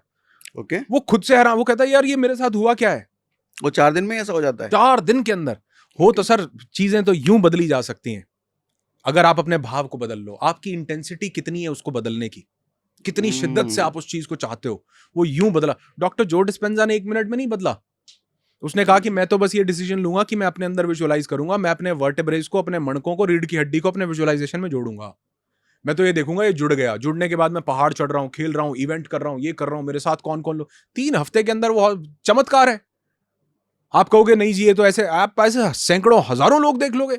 कैसे हो जाता है? सिर्फ यहां से चीजें बदलने में। और उसकी इंटेंसिटी कितनी ज्यादा सॉलिड है, कितनी पावर है उस थॉट में, उस फीलिंग में कितनी पावर है। यहां पर एक गड्ढा खोदना हो, मैं 4 लोगों को फावड़ा देकर के बोलूं कि भैया इस गड्ढे को 100 फीट गहरा खोद दो, कितनी देर लगेगी सर? मतलब एक टाइम लगेगा। एक एग्जांपल ले लेते हैं, 5 घंटे, 6 घंटे, 7 घंटे लगेंगे। एक जेसीबी बुला के लाऊं तो तुरंत खोद देगा। इंटेंसिटी स्ट्रांग हो गई ना सर। यानी हम ये नहीं बोल सकते कि ये काम 10 घंटे का ही है या ये काम 5 मिनट का ही है। अब हो सकता है जेसीबी जितनी देर में वहां पर गड्ढा कर दे रही है उससे भी कम देर में कोई एक उल्का पिंड गिरे और वो आर पार ही निकल जाए, फ्रिक्शन ऑफ अ सेकंड में खुद गया गड्ढा। इंटेंसिटी पर डिपेंड करेगा, आपकी इंटेंसिटी कितनी दे रहे हो। तो जितनी ज्यादा इंटेंसिटी हो, तो वहां पर जब लोग पहाड़ों में हमारे साथ 4 दिन बंद होते हैं ना, मैं तो बोलता हूं, पहले तो मैं ये बोलता हूं कैद हो जाओगे भैया मेरे साथ, बंद हो जाओगे कहीं। और पहले दिन क्या होता है, लोग बोलते अच्छा सर यहाँ पर सुना है एक कैंपटी फॉल भी है, एक भट्टा फॉल भी है सर, यहाँ पर सुना है कोई जॉर्ज एवरेस्ट करके कोई जगह, हाँ सर वहां घूमने जाएंगे। हम अपने प्लान में लिखते हैं साइट सीइंग। दूसरे दिन मैं उनसे पूछता हूँ कि भैया आज क्या प्लान है, किसी को बाहर जाना है? बोलते हैं सर नहीं, किसी को नहीं जाना। किसी को नहीं जाना। क्यों? पहले दिन क्या होता है हमारा जो, क्योंकि हमको रूम्स लिमिटेड मिलते हैं, पार्टिसिपेंट्स को हम ज्यादा ले जाना चाहते हैं, तो हमारे पास ना ट्रिपल शेयरिंग ऑक्यूपेंसी होती है कि एक 1 BR होता है, उस 1 BR में 2 रूम है, एक में डबल बेड लगा हुआ है और एक में सोफा कम बेड लगा हुआ है। तो 2 लोग डबल बेड पर सो गए और एक इंसान सोफा कम बेड पर सो गया। तो वो जो इंसान वहां आता है ना उसको लगता है यार मैं 40-50-60 हजार रुपए दे रहा हूँ सर, ये मैं शेयरिंग, सर ये शेयरिंग कैसे सर, मेरे को कोई सिंगल रूम, कोई मेरे को ऐसा कोई, अब हमारे पास लिमिटेड जगह है, लिमिटेड लोग हैं, तो हमको अकोमोडेट करना होता है। हालांकि वो इतना शानदार है कि आपको वो फील ही ऐसी नहीं आती है कि, लेकिन पहले दिन एक इंसान को सर कोई सिंगल बेड सर, मेरे को भी अलग से कुछ। तीसरे दिन चित्रे जी हम गलत तो नहीं हूं, एक हमारे पास हॉल है जहां पर हम मेडिटेशन और सब वो करते हैं। तीसरे दिन मैंने उन सबको बोला कि अब ठीक है जी अब खत्म होगा, अब रूम में चलते हैं। सारे पार्टिसिपेंट्स मिलके आकर पता क्या बोल रहे हैं सर इनके पास गद्दे हैं तो मंगवा लो, सब के सब यहीं बैठते हैं, सब यहीं सोते हैं। तो पहले दिन जो भाव है सर मुझे अलग कर दो, वो कह रहा है सर इनके साथ रहने दो, ये सब लोग जो हैं यहीं सर, यहीं गद्दे बुला लो, यहीं नीचे बिछाओ और यहीं सो जाते हैं, सारी रात हवन करेंगे, सब रात विजुअलाइजेशन करेंगे और फिर यहां सो जाएंगे। भाव बदल गया लोगों के हिसाब से, एटमॉस्फेयर के हिसाब से, कैसे लोग हैं, कैसी वाइब्रेशंस हैं, देख रहे हैं क्या एनर्जीज हाई हो रखी है हमारी, क्या दिमाग। कई लोग तो बोलते हैं सर यहाँ 4 दिन मैं आया हूं, मेरे पास ऐसे ऐसे विचार आ रहे हैं काम करने के, ये पहले क्यों नहीं आ रहे थे? वही बात है कि किसी को अर्जुन की आंख दिख रही है और किसी को येलो कलर का बढ़िया बढ़िया मीठा मीठा आम दिख रहा है। जो भूखा है उसको आम दिख रहा है, जो वो निशाने का भूखा है उसको चिड़िया की आंख दिख रही है। तो वहां सब लोग जब एक ही एनर्जी वाले मिलते हैं ना सागर जी, तो मनस्थिति बदल जाती है। क्या कोई ऐसी प्रैक्टिस भी होती है मनस्थिति बदलने की, हाँ, लोग अपने मनस्थिति घर में कर पाए या खुद हाँ, कर पाएं? मनस्थिति बदलने के लिए सबसे पहली प्रैक्टिस तो ये करनी पड़ेगी कि आपको सरेंडर का भाव लेकर के आना पड़ेगा। आपको ये सोचना पड़ेगा कि कोई तो सुप्रीम बीइंग है, कोई तो यूनिवर्सल इंटेलिजेंस है। उसको आप जो मर्जी नाम देना चाहो वो दे सकते हो, भगवान, अल्लाह, वाहेगुरु, गॉड, खुदा, परमात्मा, बुद्धा, जीसस, जो आपकी इच्छा हो। मैं उसको यूनिवर्सल इंटेलिजेंस बोलता हूं, मैं उसको कायनात बोलता हूं। मुझे लगता है कि इससे ज्यादा इंटेलिजेंट कोई भी नहीं है। ये इंसान के अंदर वो चीज डेवलप कर देती है जो उसको चाहिए होती है। कभी आप हमारे साथ पहाड़ों पर चलोगे, आप वैसे भी जाते रहते होगे, आप पहाड़ों पर देखोगे, डॉग्स देखे हमने पहाड़ों के? नोटिस नहीं किया। अब जाके नोटिस करना।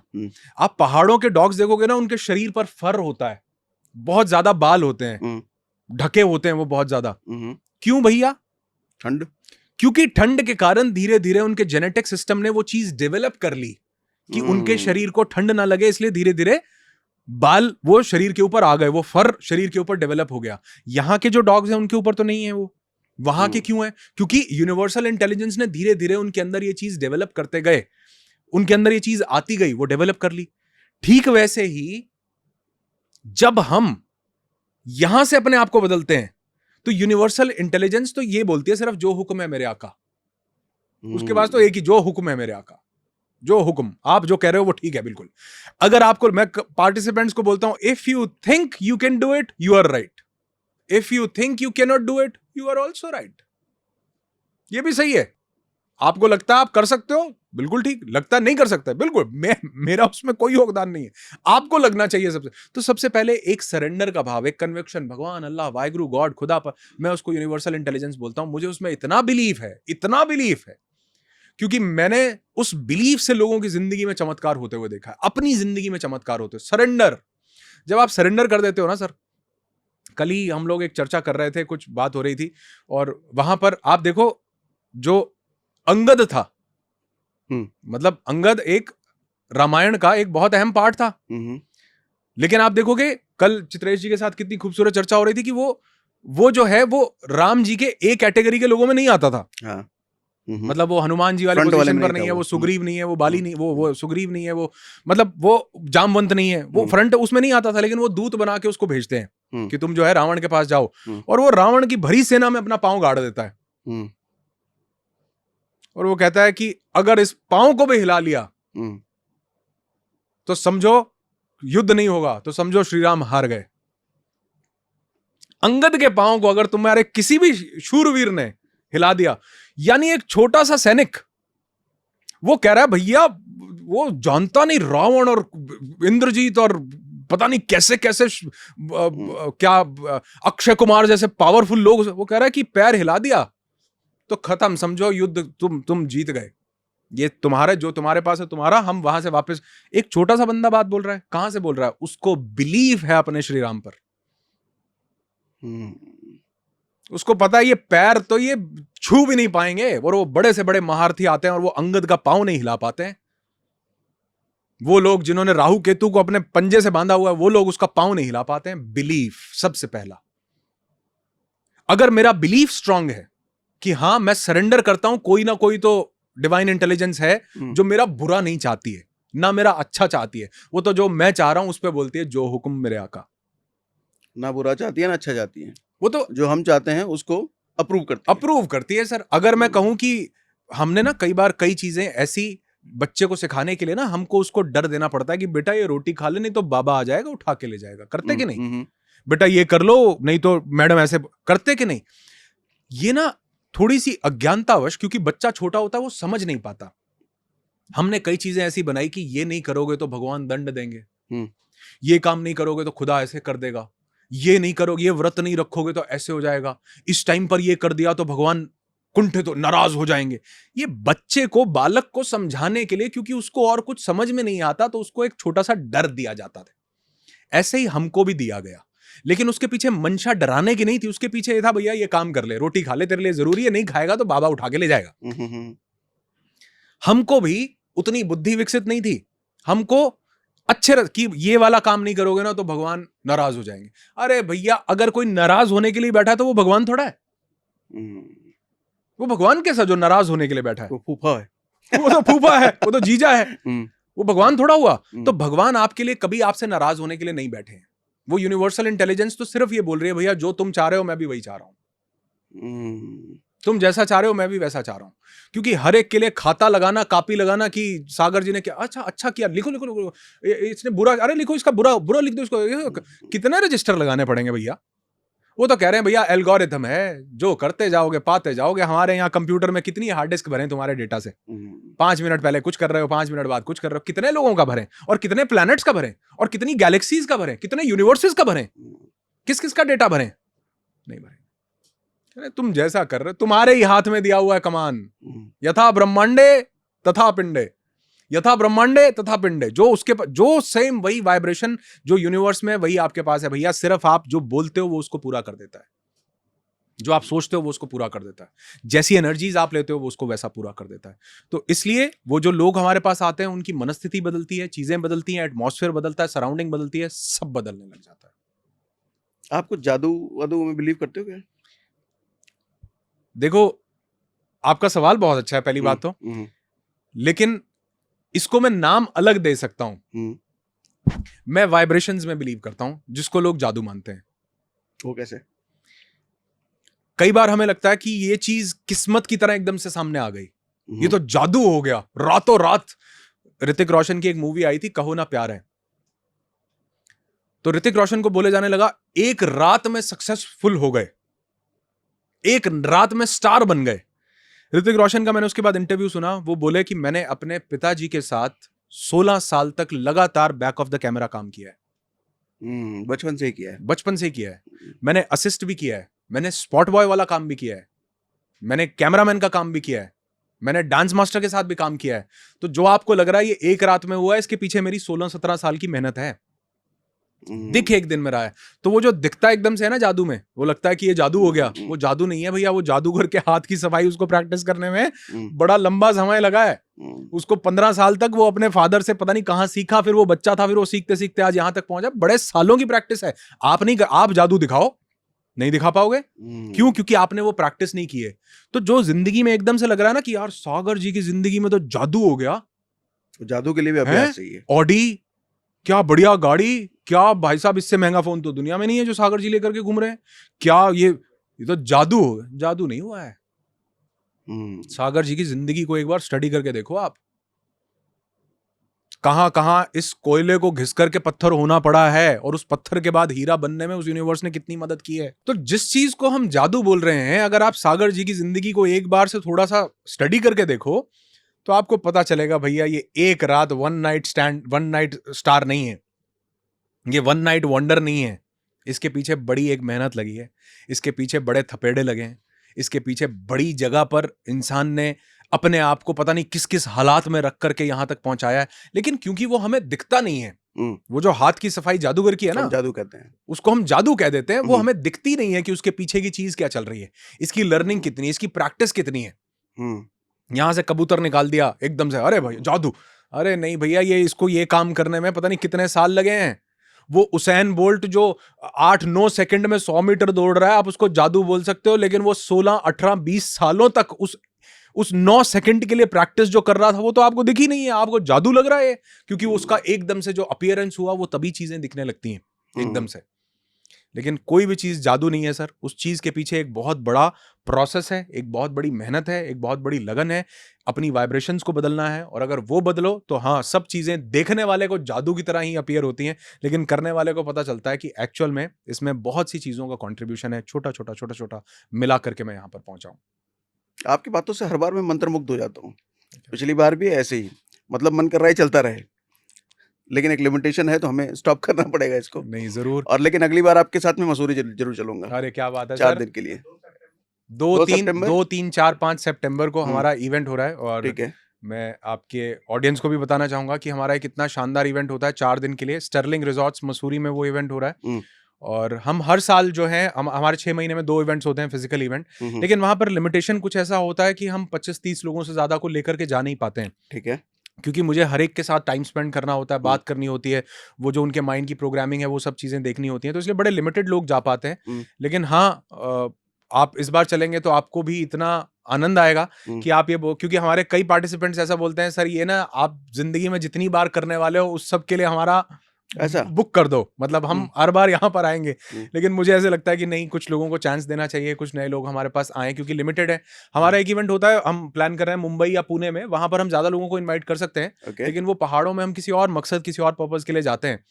तो मुझे लगता है कि वहां पर हम कुछ नए लोगों को चांस दें, इसलिए हर बार कुछ हम्म। पुराने लोग ले लेते हैं, कुछ नए लोग लेते हैं। तो वैसा वहां पर होता है 4 दिन के लिए। और इस बार बहुत आप भी होंगे तो हमारे इवेंट में और भी मजा आने वाला है। आपकी नहीं, एनर्जीज भी मुझे वहां मजा पर, आएगा। आपकी एनर्जीज वहां पर जो है वो 4 चांद लगाएंगी, है ना। बहुत बढ़िया, हमारी पूरी टीम पूरे डेडिकेशन से, मतलब आप यकीन नहीं मानोगे हमारे कितने अलग अलग, हमारा मेंटल डिटॉक्स होता है, हमारा अवेकन होता है, अवेकन योर हीलिंग इंटेलिजेंस, हमारा हैप्पीनेस मूवमेंट के नाम से हम एक 6 महीने का प्रोग्राम हमारा रन, जिसमें हम लोगों के डीएनए के ऊपर काम, मतलब हम उनके डीएनए तक में उनके अंदर बदलाव लेकर के आते हैं। 6 महीने तक हम हैंड होल्डिंग उनको प्रोवाइड, बहुत सारे इवेंट हैं। लेकिन जो एक ऐसा इवेंट जो हमारे दिल के मतलब फैसिनेट, मतलब हमारे दिल के लिए सबसे ज्यादा वो हमारा ये फिजिकल इवेंट होता है, हील योर सोल। और इसमें हमारी पूरी टीम मतलब पूरी शिद्दत से इस चीज की प्रिपरेशन करते, इंतजार नहीं कि हम वहां जाएंगे बढ़िया तब होगा, नहीं, पूरा 1 साल तक उसकी प्रिपरेशन चलती है कि हम लोग उसमें क्या क्या करने, क्या क्या चीजें होंगी, क्या क्या गुडीज होंगे, क्या क्या हम वहां पर लोगों को देने, पूरा ऐसा प्रिपरेशन कि हमारी, मुझे ऐसा लगता है जो मेरी टीम की, हमारी फैमिलीज की ये जो सब वाइब्रेशंस हैं, ये भी उस इवेंट को एक जादू बना देती हैं कि वहां पर जो आता है उसको लगता है जादू हो गया, लेकिन वो जादू नहीं है। बहुत से लोगों का बहुत छोटा छोटा कॉन्ट्रीब्यूशन वहां पर होता है जो उसको एक तो 2 सितंबर 2 3 4 5 सितंबर 2024 को दो, पक्का मतलब मैं चल रहा हूँ। अरे वाह भाई ठीक वाह, है। बहुत बढ़िया। और क्या कुछ लोगों की जगह हो सकती है, हम डिस्क्रिप्शन में अगर लिंक डाल दे तो? हम मतलब अगर कोई 2-3 लोग चलना चाहें हम्म। तो शायद हमारे पास 2-3-4 स्पॉट्स हों, ऐसा मतलब मैं कंफर्म चलो फिर छोड़ देता दो हूँ, तीन नहीं क्योंकि ज्यादा 2-3-4 एंट्री आ गई तो। जो पहले फर्स्ट कम फर्स्ट सर्व पे जो 2-3-4 लोग आपके बहुत हम्म। चाहने वाले, कोई बहुत मोहब्बत प्यार करने वाले कुछ लोग होंगे, तो 2-3-4 लोगों के लिए हम जरूर उनको लेकर के जा सकते हैं। हाँ सागर जी, एक चीज मैं जरूर बोलना चाहूंगा कि ये पॉसिबल नहीं है कि सब लोग जो है वहां चल सकें। आपके जो first come first serve basis पर 2-3 लोग जो साथ में जाना चाहेंगे वो जा सकते हैं, लेकिन हमारा एक इवेंट होता है मेंटल डिटॉक्स के नाम से, जहां हम लोगों के दिमाग में उस पुराने पड़े हुए कचरे को, वो जो माइंडसेट जो कहीं ना कहीं हमको क्रिपल कर रहा है, पीछे खींच रहा है, वो पास्ट की पेनफुल मेमोरीज हो सकती हैं, वो नेगेटिव इमोशंस हो सकते हैं, किसी के पास अनफॉरगिवनेस की फीलिंग हो सकती है, सेल्फ वर्थ शैटर हो सकता है, अपनी सेल्फ वर्थ को रियलाइज नहीं किया, या कुछ ऐसे इंसिडेंट्स, बचपन का मोलेस्टेशन या बचपन की डिस्क्रिमिनेशन, कुछ भी नेगेटिव इमोशन यहां पर पड़े हो सकते हैं ना। मैं चाहता हूं कि अगर आपकी ऑडियंस कोई भी चाहती है कि हम अपनी जिंदगी से उन सब चीजों को निकाल कर एक बेटर डायरेक्शन में आगे बढ़ पाए, अपनी सेहत को अच्छा करें, अपनी मेंटल हेल्थ को, अपनी फिजिकल हेल्थ को बहुत बढ़िया करें, तो पूरी आपकी सभी ऑडियंस को हमारा एक इवेंट होता है मेंटल डिटॉक्स के नाम से। मतलब हम फिजिकल तो डिटॉक्स करते हैं, लिवर डिटॉक्स कर लो, बॉडी डिटॉक्स कर लो, मेंटल डिटॉक्स कोई नहीं करता है। जबकि माइंड को डिटॉक्स कर लो तो मुझे लगता है जिंदगी के हर एरिया में कामयाबी निश्चित है। तो वो इवेंट मैं चाहता हूं, अगर आपकी ऑडियंस चाहे, फिजिकल या ऑनलाइन? ऑनलाइन इवेंट होता है हमारा, वेबिनार होता है, 2.5-3 घंटे का वेबिनार होता है। तो वो वैसे तो वो पेड इवेंट होता है, लेकिन आपकी पूरी ऑडियंस के लिए वो मेंटल डिटॉक्स का, मैं डिस्क्रिप्शन में एक आप फॉर्म दे दीजिएगा, लिंक दे दीजिएगा, तो वो जितनी भी आपकी ऑडियंस है वो चाहे तो उस पूरी ऑडियंस के लिए वो इवेंट मैं एक फ्री, उसमें कोई और नहीं होगा, सिर्फ सागर सिन्हा जी की ही ऑडियंस होगी। वो फ्री, वो इवेंट आपकी पूरी ऑडियंस के लिए हम लोग एक ऑर्गेनाइज करते हैं, जहां पर लोग आए और देखें कि ये चीजें कैसे काम कर रही हैं, उनकी जिंदगी में कैसे बदलाव आ रहे हैं। तो इसका लिंक जो है अगर आप चाहेंगे तो आपकी पूरी ऑडियंस के लिए दीजिए, लोग आए देखें कि क्या 2.5-3 घंटे के अंदर वो अपने माइंड के अंदर कितने चेंजेस लेकर के आ पाते हैं। तो ये मैं चाहूंगा कि आपकी ऑडियंस, क्योंकि मसूरी 2-3-4 लोग चलेंगे तो हमारे लिए उतने ही बहुत हैं, लेकिन बाकी सब लोग, जितने लाखों लोग आपके वीडियोस देखते हैं, वो जो भी चाहे इस इवेंट को अटेंड कर सकता है, ज्वाइन कर सकता है। और वो लिंक अगर आप देंगे तो वो सब ठीक है, वो डिस्क्रिप्शन में हम डाल देते हैं। अभी डेट वेट प्लान नहीं करा हम लोगों ने तो, लेकिन डिस्क्रिप्शन में लिंक डाल दिया है, डाल क्या दिया, जब तक पॉडकास्ट खत्म होगा तो आपको मिल ही जाएगा। हाँ। तो वहां से आप क्लिक करके, और सेशन हम फ्री कर रहे हैं, सेशन फ्री कर रहे हैं। और मैं चाहूंगा सर, मैं आपसे भी बात, मैं चाहूंगा कि अगर उस इवेंट में सागर सिन्हा जी भी हों ऑनलाइन साथ में, तो 2 लोगों की जो एनर्जीज मिलेंगी ना, और लास्ट में अगर आप कुछ अपनी जिंदगी का उन सब लोगों के साथ हमारे उस प्लेटफॉर्म पर भी शेयर कर पाएं, तो मुझे लगता है वो लोगों के लिए सोने पे सुहागा जैसा। 500%। अरे क्या बात है, तो फिर तो ये कमाल होने वाला है। वो इवेंट में हम कोशिश करेंगे कि वो लिंक देते हैं, और सागर जी वहां मौजूद रहेंगे, तो वो एनर्जीज और ज्यादा एलिवेट और हाई हो जाएंगी। मस्त, ठीक है, thank you so much. Thank you. Good. ठीक जा है, और सकते हैं। ये बोल देते हैं कि ये कोई प्रमोशन वगैरह नहीं है, हाँ, वो ये बातचीत में हमारा अरे निकला भैया है। ये कोई प्रमोशन नहीं है किसी भी हाँ, तरह का, क्योंकि ऐसा नहीं है कि हमारी कोई ऐसी इच्छा थी इस हाँ, चीज़ को काम को करने की, बिल्कुल भी नहीं है। लेकिन अगर कोई चलना चाहे 2-3-4 लोग first come first serve basis पर, तो आप लिंक डाल दीजिएगा डिस्क्रिप्शन में, दे दीजिएगा, तो वहाँ से वो हमको कॉन्टैक्ट कर सकते हैं। ज़रूर हमारे साथ वंडरफुल, चल सकते मजा हैं। आया अनुराग सर, अरे मुझे बहुत भी बढ़िया बहुत है। मज़ा आया, और मुझे ऐसा लगता है कि कई बार, क्योंकि ये जो मज़ा है ना, ये हर एक इंसान के साथ नहीं आता है। हम्म, आप कुछ लोग ऐसे होते हैं जिनके साथ आप बैठते हो ना, तो आपकी आपकी भी वाइब्रेशंस जो है हाई हो जाए। जैसे मैं आपसे लास्ट टाइम मिला, हम्म, तो हमको ऐसा लग रहा था कि यार ये हमने ना कोई पॉडकास्ट नहीं किया है। हम्म, ऐसा लग रहा था कि एक चर्चा हो, एक बिल्कुल हाँ, और आप आपकी ऑडियंस या देखने वाले लोग, जो भी मेरी ऑडियंस भी देख रही है, उनको शायद ऐसा लगता होगा कि यहाँ पर ना कुछ पहले कोई क्वेश्चन डिसाइड किया, कुछ ऐसा या हाँ, क्या हाँ, आप यकीन मानो, यहाँ पर आने से पहले भी नहीं पता होता कि हम क्या बात करने वाले हैं। हाँ, हमारी चेतना के स्तर पे जो चीज समझ में आती है वो निकलती जाती है फ्लो में, और वही है कि जो आप चाह रहे हो यूनिवर्स उसी तरह की चीजें आपसे बुलवा देता है, और वो जो है आपके शब्दों के रूप में आपके मुंह से निकलती जाती हैं। तो ऐसा कोई प्लानिंग नहीं, कुछ नहीं, वाइब्रेशंस हाई होती हैं, मजा आता है बात करके, और कुछ अच्छा निकलता है। और मुझे ऐसा लगता है कि लास्ट टाइम जो आपका पॉडकास्ट था, मेरे पास भी वहां पर बहुत कमेंट्स आए कि सागर जी का जो पॉडकास्ट में आप गए वो इतना बढ़िया, इतना आनंद, हमें इतना बढ़िया मजा आया। आपके पास आप भी बता रहे थे कि बहुत हम्म, लोगों के कमेंट्स आ रहे हैं कि सर हम्म, दोबारा करते हैं तो मुझे लगता है कि ये तो पंचवर्षीय योजना होनी चाहिए कि आपसे मिलके इतना मजा आता है। सर मजाक नहीं कर रहा हूँ, कि कई बार कुछ ऐसे लोग होते हैं जो ना आपकी रूह को सुकून देते हैं, हम्म, है ना? तो ऐसा कई बार आपसे मिलके लगता है कि वाह यार, अरे आनंद आ बात। गया। ऐसा लगता है 100-200 ग्राम खून यहाँ से बढ़ करके निकलेगा। मतलब बॉडी में हम्म, कई हार्मोन्स बढ़िया रिलीज होकर के निकलेंगे। हम्म, वो dopamine, oxytocin, serotonin, endorphins, norepinephrine, anandamide जो रिलीज करने के लिए लोगों को पता नहीं क्या-क्या करना पड़ता है, क्या-क्या संतुष्टि के काम करने पड़ते हैं। ऐसा लगता है यहाँ बात करके ओहो! दिमाग हाई हो रखा है इस टाइम। इतनी प्यारी वाइब्रेशंस हैं, और ये सब कुछ हर एक इंसान के साथ नहीं होता। तो ये मिल के बात करके जो सब कुछ एक्सचेंज हुआ, इसके लिए बहुत-बहुत शुक्रिया। अमेजिंग। आपका बहुत-बहुत धन्यवाद कि हम यहाँ मिलते हैं, और शायद वैसे बिज़ी लाइफ में आप भी कई बार कहीं होते हैं, मैं भी होता हूँ, लेकिन ये जो यहाँ मिलने का, इसी बहाने एक मिलने का मौका मिल जाता है, मुझे लगता है ये शायद एक सबसे बड़ा टेक अवे है, जो मुझे यहाँ से इस सेशन से मिल जाता है। और ये दूसरी बार हम कर रहे हैं अनुराग सर के साथ। आप अगर चाहते हैं हम तीसरी बार करें तो कमेंट बॉक्स में वो भी बताएं। तीसरी बार भी हम इनवाइट करेंगे। अरे ज़रूर, थैंक्स शुक्रिया। For coming Anurag sir, thank you, thank you. Thank you, thank you so much. और मैं आपकी पूरी ऑडियंस को सिर्फ एक चीज़ बोलना चाहूँगा कि जिस इंसान के साथ आप जुड़े हुए हैं, ये इंसान को भी देख, जब हमने अभी सवाल किया, ये इंसान को देख करके भी आपको शायद लगता हो कि ये जादू है, लेकिन एक्चुअल में ये इंसान जिसको आप आज इतने अच्छे मुकाम पर, इतनी अच्छी बातों के साथ, और जो आपका कई बार जो लहज़ा है ना, जो आपकी रील्स कई बार, क्योंकि आप अभी अपने मेरा फ़ोन देखेंगे, तो मैं शायद ही ऐसी कोई रील होगी जो मैं मिस करता हूँगा। अरे वाह! चाहे आप महादेव के पास जा रहे हैं, वो जो आपका पिक्चराइज़ेशन और वो सब कुछ, और वो आदि योगी के स्टैचू के पास हाँ, आपका हाँ। जाना, एक-एक चीज़ को मैं नोट करता हूँ। तो मुझे ऐसे लगता है कि ये इंसान जिस भी मुकाम पर पहुँचा है, इस मुकाम पर पहुँचने में बहुत बड़ा रोल है इनकी हाई वाइब्रेशंस का, इनकी नीयत का, इनकी सोच का, इनका अपने काम के प्रति डेडिकेशन का। तो चीज़ों को अट्रैक्ट करना सिर्फ़ एक कोई टास्क नहीं है कि हम ये जुट जाएँ कि हाँ, मुझे वो चाहिए, मुझे, अरे नहीं!